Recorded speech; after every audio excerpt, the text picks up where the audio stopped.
ಕರ್ನಾಟಕ ರಾಜ್ಯದಲ್ಲಿ ಅಧಿಕೃತ ಪರಿಶಿಷ್ಟ ಜಾತಿ ಪಟ್ಟಿಯಲ್ಲಿ 101 ಜಾತಿ,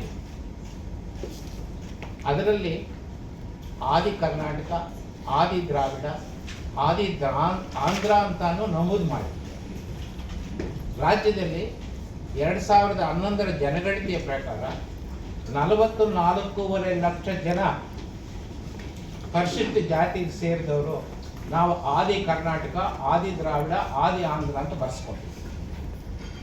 ಆದರೆ ಇವು ಒಂದೊಂದು ಜಾತಿ ಅಲ್ಲ, ಒಂದೊಂದು ಗುಂಪು, ಅನೇಕ ಜಾತಿಗಳ ಗುಂಪು.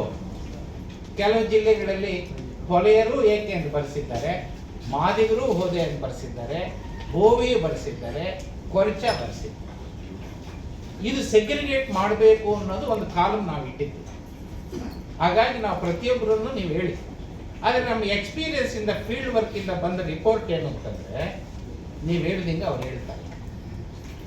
ಅದಕ್ಕೆ 3 ಕಾರಣನ ಈಗಾಗಲೇ ನಾವು ಗುರುತಿಸಿದ್ವಿ ನಮ್ಮ ಫೀಡ್ಬ್ಯಾಕ್. ಒಂದು, ಅನೇಕ ಇದು ಪ್ರಾರಂಭ ಆಗಿದ್ದು 1921, 100 ವರ್ಷ ಆಗಿದೆ, 4-5 ತಲೆಮಾರು